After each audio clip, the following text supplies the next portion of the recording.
Assalamualaikum warahmatullahi wabarakatuh. Alhamdulillah kita bertemu kembali di program kajian Kitab At-Tibyan fi Adabi Hamalatil Quran. Kita akan membahas bab 4 pasal 3. Mari kita mulai bersama-sama dengan baca basmalah. Bismillahirrahmanirrahim. Faslun, pasal, wal yahzar, dan hendaklah berhati-hati, kullah zarin, dengan sepenuh hati-hati, man, orang, qasadahu, yang tujuannya ketika mengajarkan Al-Quran adalah at-takasur, sombong, bikasratil mustaghilina alaihi, dengan banyaknya orang yang sibuk berdatangan untuk belajar kepadanya, wal mukhtalifina ilaihi, dan orang yang pergi datang yang banyak, itu jangan sampai membuat sombong. Wal yahzar, dan hendaklah juga dia berhati-hati, min karohatihi, dari kebenciannya gitu ya. Hendaklah hati-hati ketika dia punya rasa nggak senang gitu ya, qiraata ashabihi, ketika ada murid-murid yang belajar kepadanya itu ala ghairihi, pindah kepada yang lain, mimman yantafi'u bihi, kepada orang lain yang itu ternyata bisa bermanfaat untuk dia. Jadi hendaklah kita itu takut, para pengajar Quran terutamanya, apabila punya rasa sombong ketika yang belajar di tempatnya itu sangat banyak. Orang silih berganti berdatangan, pulang dan pergi untuk belajar kepadanya, seperti itu ya. Dan hendaklah juga berhati-hati apabila ketika ada di antara teman-teman yang belajar itu ternyata pindah ke tempat lain dan kita marah, itu juga harus waspada dan waspadalah. Wahadihi, kalau terjadi yang seperti ini itu ya, musibah yubtala biha, yang dia diuji dengan musibah itu. Ba'dul muallimin al-jahilin, jadi yang diuji dengan musibah kesombongan, kemudian kebencian ketika ada yang muridnya pindah ke tempat lain, seperti itu ya, itu adalah musibah bagi para pengajar yang kurang. Jahil itu bodoh ya, bagi pengajar yang ilmunya masih kurang. Nah, kalau terjadi demikian, wahia, kebenciannya itu adalah dilalatun, bukti, bayinatun, yang jelas, min sahibiha, dari orang yang punya sifat seperti itu, ala su'i niyatihi, atas buruknya niatnya, wa fasadihi, dan rusaknya niatnya gitu ya. Balhia, yang demikian itu adalah hujjatun, bukti, qati'atun, yang nyata, ala adami, atas tidak adanya, irodatihi, kemauannya, bita'limihi, dengan mengajarkan Al-Quran itu, dengan mengajarkan kepada murid, wajah Allah ta'ala al-karim, mengharap wajah Allah subhanahu wa ta'ala. Fa'innahu, maka sesungguhnya, lau aradallah, kalau dia itu benar-benar mengharap Allah ta'ala, bita'limihi, dengan mengajarkannya itu, lama kariha, pastilah dia tidak akan marah, dalika, dengan perpindahan itu. Bal, tetapi, pola, berkatalah dia, linafsihi, berkatalah mu'alim atau guru itu, linafsihi, kepada dirinya, ana, aku, aradtu ta'ah, yang aku inginkan adalah ketaatan, bita'limihi, dengan mengajarkan Al-Quran, wa qad hasaltu, dan aku sudah berhasil. Jadi tujuanku mengajarkan Al-Quran ini adalah ketaatan kepada Allah subhanahu wa ta'ala. Sehingga kalau ketaatan kepada Allah dengan mengajar, ya sudah, kita dapat taatnya. Soal murid, soal yang lain-lain itu sudah bukan urusan kita, karena itu sudah kembali ke urusan Allah Subhanahu wa taala. Wa huwa, dan dia qasada bi qiraatihi, bermaksud dengan membacanya ala ghairi, kepada yang lain, ziyadata ilmin, untuk menambah ilmu. Jadi yang pindah ke tempat lain itu tujuannya adalah untuk menambah ilmu. Jadi itu adalah hal yang biasa. Karena kita para guru itu tujuannya adalah taat. Maka yang penting adalah ketaatan kita. Jadi kita hanya melakukan ketaatan, kita lakukan sebaik-baiknya karena Allah, maka hasil dan apapun setelah ketaatan kita kepada Allah itu sudah bukan urusan kita. Nah, yang bermasalah adalah ketika kita melakukan pembelajaran atau kita ngajar tetapi kita tidak melakukan yang terbaik seperti itu, maka itu masalahnya di kita. Artinya kualitas taatnya kita kepada Allah itu belum maksimal. Tapi kalau ketaatan kita sudah maksimal, kemudian kita niatnya tulus semata-mata karena Allah, maka segala yang terjadi itu adalah urusan Allah. Kita kembalikan kepada Allah.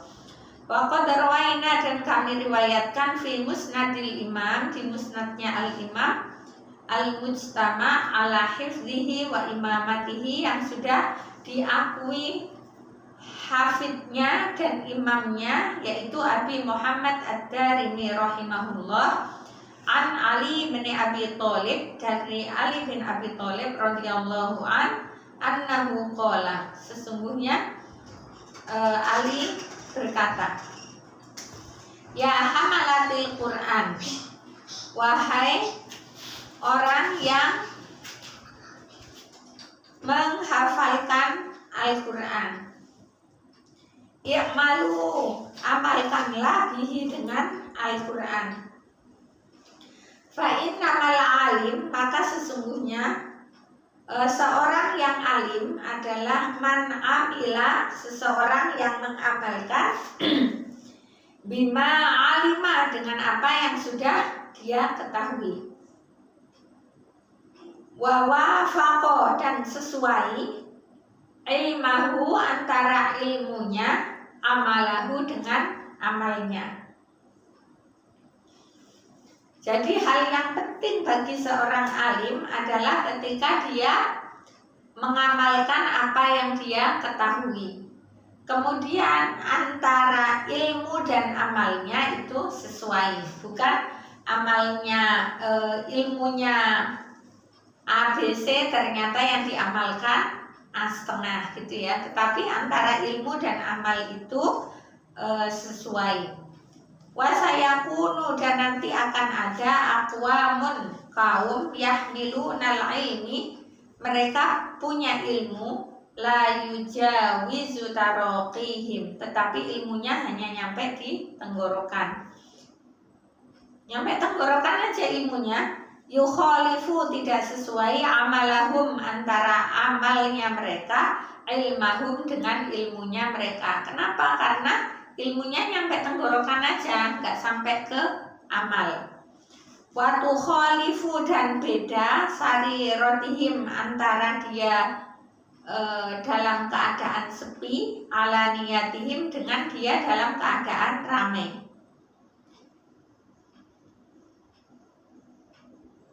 Yajlisuna halakon, mereka duduk di halakoh-halakoh ilmu, yubahi, untuk saling berbangga, ba'duhum ba'don, sebagian atas sebagian yang lain. Jadi ketika ilmunya itu hanya nyampe di tenggorokan, nggak sampai diamalkan, apa yang dilakukan juga ketika sendiri, ketika di tempat sepi dan tempat umum beda juga. Kemudian ketika hadir di halakoh ilmu, yang dibahas hanya saling banggakan si A, si B, seperti itu ya. Itu apa yang dibanggakan, B apa yang dibanggakan, sehingga obrolan kurang manfaat. Hatta sehingga innar rajul, seseorang layar untuk marah ala jalisihi, atas majelisnya ayat jelisa ila ghairihi wa yad'uhu. Jika ada yang pindah ke majelis yang lain. Ulaika yang demikian itu la tas'at a'malahum, amalnya tidak bisa naik fi majalisihim, di dalam majelisnya itu, fi majalisihim tilka ya, di majelisnya itu ilallah ta'ala, kepada Allah subhanahu wa ta'ala, karena kepentingannya sudah bukan lillahi ta'ala. Dan di sini perlunya kita menata niat betul-betul. Niat kita harus benar-benar karena Allah. Ibaratnya bangun pagi, kita bangun sampai kita tidur kembali, itu kita harus selalu tata ulang niat kita. Karena kadang-kadang kita sudah tulus ikhlas juga, nanti ada bisa godaan nafsu, godaan setan yang itu mengalihkan kita dari niat lillahi ta'ala itu. Maka kita harus sering-sering istighfar, sering mohon ampun kepada Allah subhanahu wa ta'ala, dan kita harus nata niat benar-benar apa yang kita lakukan itu benar-benar murni hanya karena Allah subhanahu wa ta'ala. Wa qad shahha anil Imam Asy-Syafi'i rahimahullahu ta'ala, telah disampaikan, dibenarkan gitu ya, penyampaian yang benar dari Imam Syafi'i rahimahullahu ta'ala, annahu qala, beliau berkata, wadattu, saya senang gitu ya, annal khalqa, jika semua makhluk ta'allamu hadzal ilmi, jika semua makhluk itu mempelajari ilmu ini, yakni ilmuhu wa kutubahu. Jadi Imam Syafi'i itu senang sekali apabila banyak orang yang mempelajari ilmu dan kitabnya Imam Syafi'i. Alla yunsab, walaupun tidak dinasabkan ilayya harfun minhu, satu huruf yang dia pelajari itu dari aku gitu ya. Jadi Imam Syafi'i itu menyampaikan, beliau senang sekali kalau ada orang yang mempelajari ilmu yang telah disampaikan beliau, baik lewat penyampaian langsung atau lewat kitab-kitab karya beliau. Walaupun yang mempelajari itu tidak merasa atau tidak menyebut, tidak menganggap bahwa ilmu yang dia pelajari itu dari Imam Syafi'i. Artinya tetap Imam Syafi'i itu senang, walaupun misalnya ya kita menyampaikan apa tahu itu dari kita, ternyata orang lain menyampaikannya tidak dianggap dari kita. Nah itu Imam Syafi'i masih senang. Kenapa? Karena tujuannya itu benar-benar karena Allah, biar orang lain tidak menganggap dari dia, tapi karena dari beliau gitu ya. Tapi karena Allah itu sudah mencatat itu dari beliau, maka insya Allah pahala itu tidak akan tertukar.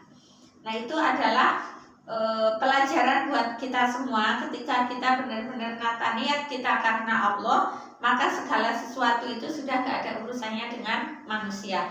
Ketika ada kekurangan curhatnya kita ke Allah. Manusia itu hanya tempat ikhtiar, tapi tempat hasil dan takdir itu adalah Allah subhanahu wa ta'ala. Itu bab 4 pasal 3 yang bisa kami sampaikan. Semoga bermanfaat. Terima kasih atas segala perhatiannya. Wassalamualaikum warahmatullahi wabarakatuh.